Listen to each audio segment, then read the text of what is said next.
सो देखिए एक चीज तो यहाँ पर आपको क्लियर हो गया कि ग्रेजुएट्स और पोस्ट ग्रेजुएट्स की सीट्स यहाँ पर अलग अलग है, लेकिन जैसे देखिए यहाँ पर आप देख सकते हैं, हाँ देखिए यहाँ पर आपको ये चीज तो समझ में आ रही है कि ग्रेजुएट्स के लिए 40,000 है। जैसे इन्होंने आयुर्वेद ग्रेजुएट्स की पोस्ट निकाली है, वैसे ही आप देख सकते हैं यहाँ पर होम्योपैथिक ग्रेजुएट्स की भी पोस्ट है। करेक्ट, कितनी पोस्ट है? 23 पोस्ट है और 40,000 सैलरी है। यूनानी के लिए आप देख सकते हैं 8 पोस्ट है और 40,000 सैलरी है। तो ग्रेजुएट्स में 40,000 है, पोस्ट ग्रेजुएट्स के लिए 60,000 पोस्ट है। ये तो ओवरऑल देखो पोस्ट का डिस्ट्रीब्यूशन है जैसा हमने देखा था। अब यहां पर आप देख सकते हैं भाई सामान्य शर्तें और दिशा निर्देश। देखो यार क्या होता है, कुछ बेसिक कंसेप्ट्स है, उन्हीं कंसेप्ट्स को मैं मोटे मोटे तौर पे आपको बता रहा हूं, तो हम बहुत डिटेलिंग नहीं करेंगे। तो यहाँ पर कुछ पर्टिकुलर डॉक्यूमेंट्स की बात की गई है, आप उन डॉक्यूमेंट्स को देखिए जरा ध्यान से। जैसे कि यहाँ पर आप देख सकते हैं क्या क्या मांगा गया है। 10th का मार्कशीट, ठीक है, तो 10th और 12th का मार्कशीट तो आप ये मान के चलिए हर जगह लगता ही लगता है। तो 10th 12th का मार्कशीट हमको जमा करना है। यूजी पीजी का शैक्षणिक योग्यता की सारी मार्कशीट्स, इन सबकी फोटोकॉपीज भेजनी है अटेस्टेड करके, ठीक है। इसके अलावा इंटर्नशिप, डिग्री, ग्रेजुएशन और पोस्ट ग्रेजुएशन दोनों की, जिनके पास दोनों भेजे, यूजी वाले ग्रेजुएशन का ही भेजे सिंपली। यहाँ पर काउंसिल का रजिस्ट्रेशन, देखो ये बहुत इंपॉर्टेंट है, आपको चाहिए होगा छत्तीसगढ़ काउंसिल का रजिस्ट्रेशन।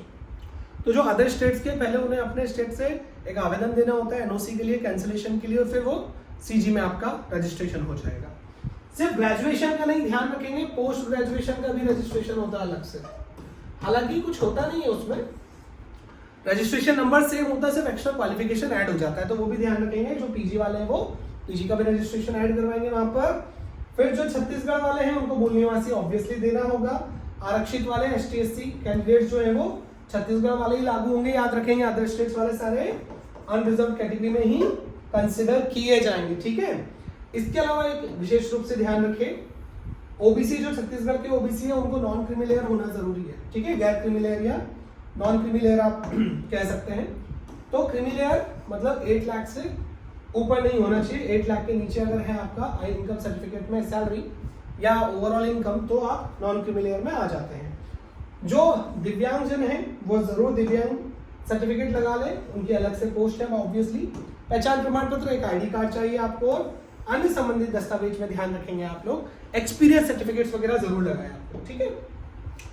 यहाँ पर आप देख सकते हैं पर्टिकुलरली ये भी आपको एक्सप्लेन किया गया कि जमा कैसे करना है। तो देखो आपको एक DD बनवाना पड़ेगा, ठीक है। DD समझते हो ना, डिमांड ड्राफ्ट। तो एक डिमांड ड्राफ्ट बनेगा, बैंक से किस नाम से बनेगा? छत्तीसगढ़ राज्य आयुष सोसाइटी रायपुर के नाम पे बनेगा। ये डिमांड ड्राफ्ट बनवाकर इसकी ओरिजिनल प्रति आपको बाकी डॉक्यूमेंट्स के सेल्फ अटेस्टेड डॉक्यूमेंट्स के साथ भेजना पड़ेगा आपको। कितने का डिमांड ड्राफ्ट बनेगा आप देख सकते हैं यहाँ पर।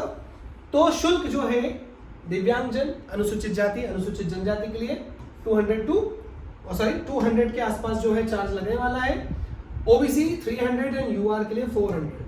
तो जितने भी अदर स्टेट वाले हैं सबका 400 का डिमांड ड्राफ्ट बनेगा। किस नाम से? छत्तीसगढ़ राज्य आयुष सोसाइटी रायपुर के नाम से, ध्यान रखेंगे आप लोग, ठीक है।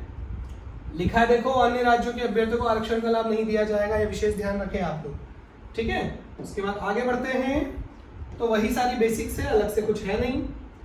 यहाँ पर आप देख सकते हैं 18 से 65 ईयर्स है ना, एज क्राइटेरिया है यहाँ पर, ध्यान रखेंगे 18 to 65 ईयर्स, ठीक है। इसके अलावा एक और इंपॉर्टेंट चीज जो आप ध्यान रखेंगे, भर्ती प्रक्रिया कैसे होगा भाई सिलेक्शन। तो देखो यहाँ पर एक चीज इंपॉर्टेंट है, जो पोस्ट ग्रेजुएशन की पोस्ट है ना उनके लिए सिर्फ और सिर्फ इंटरव्यू है, साक्षात्कार है, कोई रिटर्न नहीं है। यूजी के लिए भी रिटर्न नहीं है, जो अंडर ग्रेजुएट्स मतलब ग्रेजुएट वाले हैं, पोस्ट ग्रेजुएशन नहीं है।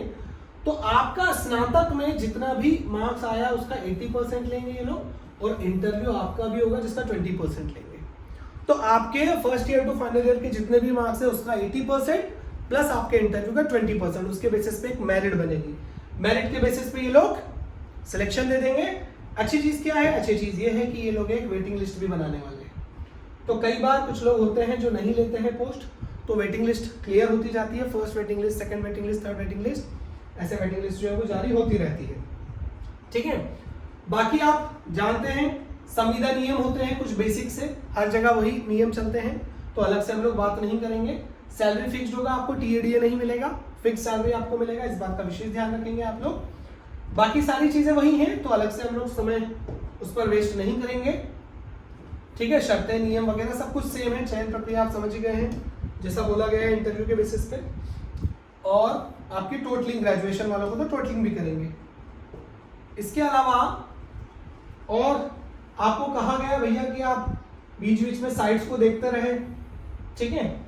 तो जो भी साइट है इनकी छत्तीसगढ़ की, उस साइट पर आप बार बार जाते रहे, विभागीय वेबसाइट पर, ठीक है, क्योंकि सारी जानकारी इंटरव्यू कब है, कब होना है, वो सारी जानकारी इस पर अपडेट करते रहेंगे। फिर इंपॉर्टेंट है फॉर्म। तो यहाँ पर आपके सामने ये फॉर्म है, आप फॉर्म को देख लीजिए बहुत अच्छे से, ठीक है। देखिए ये है फॉर्म। तो ये जो फॉर्म है इसको आप देख सकते हैं, इसमें सारी बेसिक्स ही है, मतलब कुछ अलग से बहुत ज्यादा हटके कुछ नहीं मांगा गया है। आपका यहाँ पर फोटो एक लग जाएगा, देखिए जरा ध्यान से, यहाँ पर एक फोटो लग जाएगा आपका, बाकी आपका नाम, आपका पूरा का पूरा एड्रेस, सारी चीजें, एड्रेस आप जरूर अच्छे से लिखें, ठीक है। इसके अलावा देखो आप यहाँ पर आपकी शैक्षणिक योग्यता, शैक्षणिक योग्यता यूजी पीजी का पूरा डिटेल यहाँ पर डालेंगे आप लोग, ठीक है। एक्सपीरियंस सर्टिफिकेट जरूर डालें क्योंकि क्लासिफिकेशन इसी बेसिस पे होगा। और ये आप जरूर मेंशन करें कि आप अंडर ग्रेजुएट्स हैं या पीजी है पोस्ट ग्रेजुएट, ठीक है। पता पड़े आपने यूजी का डाल दिया, पीजी का डाले ही नहीं, तो और गड़बड़ी हो जाएगी, ठीक है। बाकी ये जितने भी आप प्रमाण पत्र यहाँ संलग्न करेंगे, जितने भी डॉक्यूमेंट्स आप देंगे ना, उन सबकी लिस्टिंग है यहाँ पर, ठीक है। लिस्टिंग इन द सेंस आप जरूर मेंशन करें कि आपने कौन कौन से डॉक्यूमेंट्स लगाए हैं। और फाइनली यहाँ पर आप देख सकते हैं एक घोषणा पत्र है जहाँ पर आपका नाम, सिग्नेचर वगैरह होगा, सारी चीजें डेट के साथ। ये फॉर्म आप निकालेंगे, ठीक है, आपको पीडीएफ मिल जाएगा, वहां से फॉर्म निकालिए, उसको भरिए, सारे डॉक्यूमेंट्स लगाइए, डिमांड ड्राफ्ट ओरिजिनल लगाइए और भेज दीजिए। क्लियर? तो ये सारी बातें थी छत्तीसगढ़ द्वारा निकाली गई आयुष वैकेंसीज के बारे में। कुछ भी डाउट हो डायरेक्ट मैसेज या कॉल कर लेना, और जानकारी जो भी आपको डाउट होगा वो क्लियर कर दी जाएगी, ठीक है। चलिए, थैंक यू।